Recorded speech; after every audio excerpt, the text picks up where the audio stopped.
Hey, and welcome to a Chicago Beer Pass beer review. And we gotta get all this Illinois beer out of the way because I got a can from Montana, from Bozeman. You know, Brad's travels are both bizarre and intriguing for a fellow like me. He definitely travels a lot more than I do.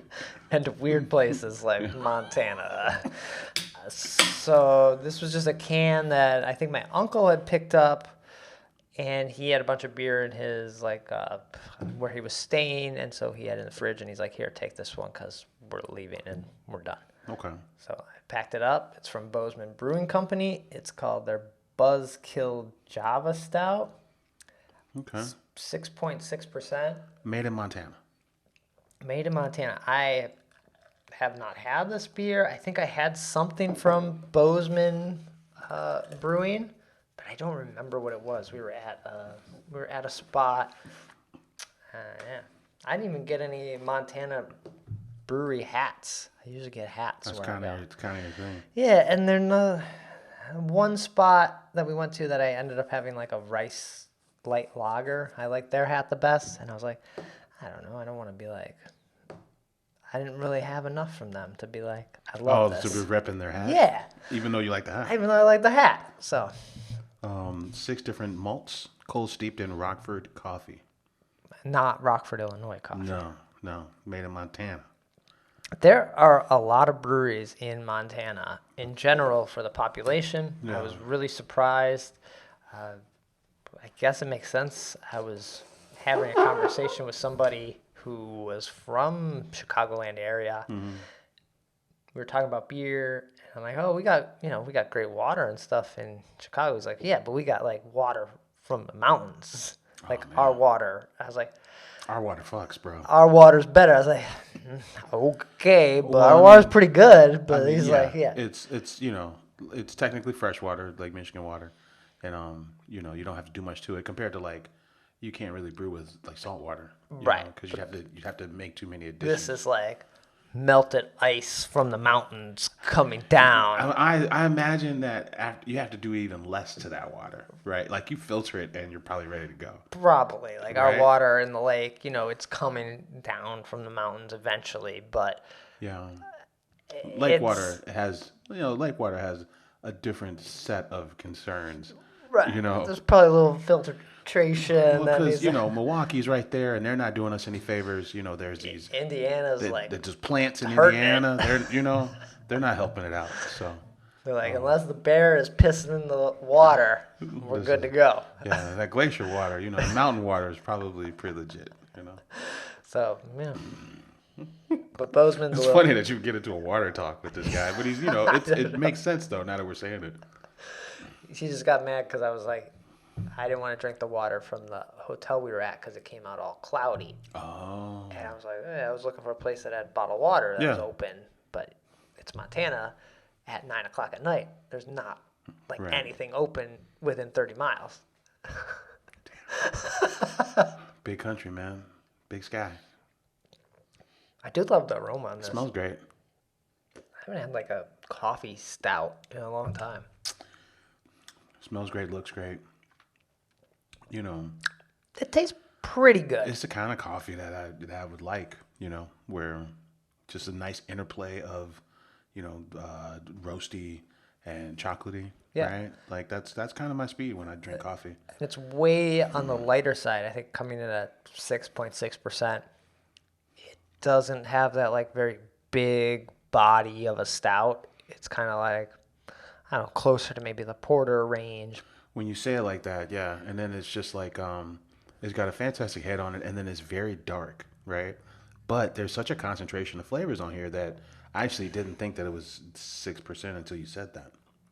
Yeah, it feels like it should be a little bigger, but I think there's a little body missing, but it's good.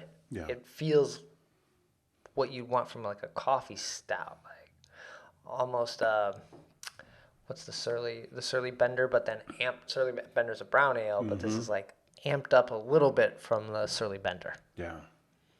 Yeah, this feels a lot like a proper coffee stout here, bud. Yeah. Okay. I'm kind of into it.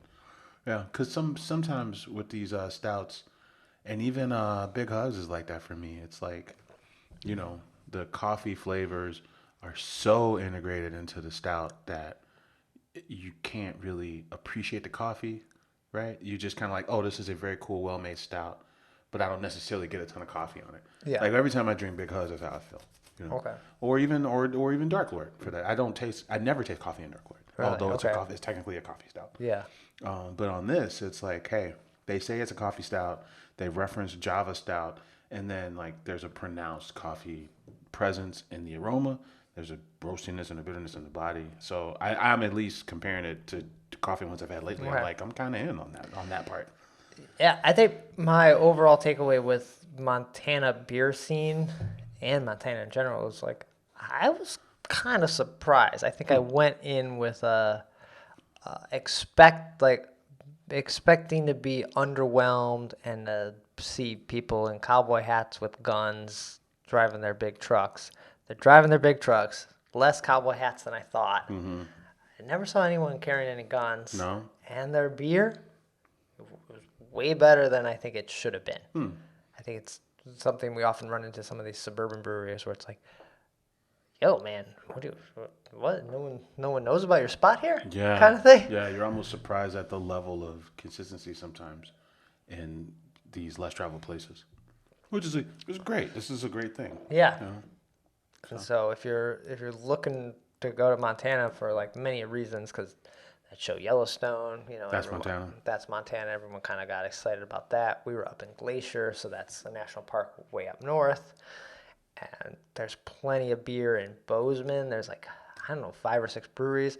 They do have a weird rule where after 8 o'clock, they close. Like the whole state. No, breweries, like brew pubs. Okay. It's like a weird thing of like, we don't want to hurt the restaurants that sell booze. Okay. So we close. Okay. Okay, it's kind of dumb, but and then they can only serve you 4 glasses of beer at each spot. Oh. So if you're at a spot and you're like, man, give me another one, give me another. Like, nah, they cut you off. You're only allowed 4, like, I don't know, 4 pints or something. But you could just walk literally across the street to another one and be like, cool, let's go again. So when you run into an elk, they're like, well, listen, our law says he only had 4. So safety first.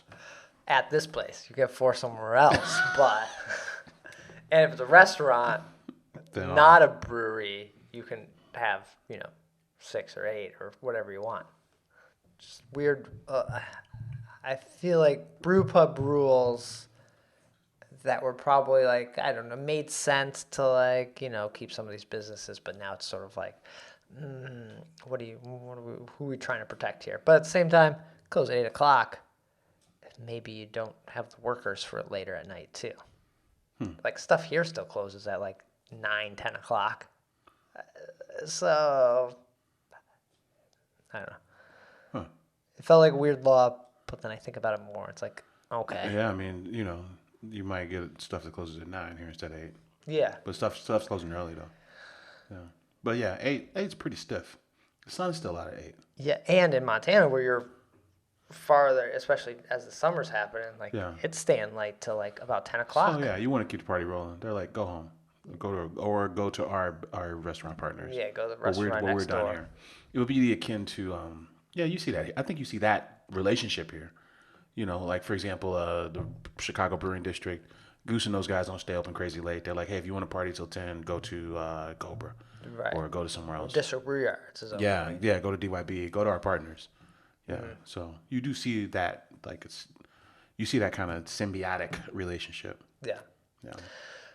So if you're ever heading out to Montana, check out these spots. There's so many good breweries. They're really it's a big state, but the areas, like once you get to an area, you have lots of options. So the population is very small. So you like find these pockets with like 10 breweries in them. And it's like, oh, there's like, this is Naperville. And to think that Naperville has, 3 breweries? Right. And you go to somewhere like Bozeman that's like smaller population than Naperville, and they got like a dozen breweries. Yeah. I'm glad you went, and we're learning about it because I haven't.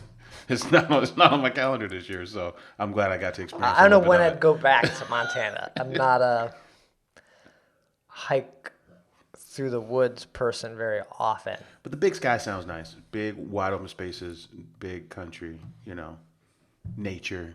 Mm-hmm. It all sounds very peaceful. It all sounds very nice. I can understand the draw, the appeal. I can understand that. Sure. Okay. Yeah.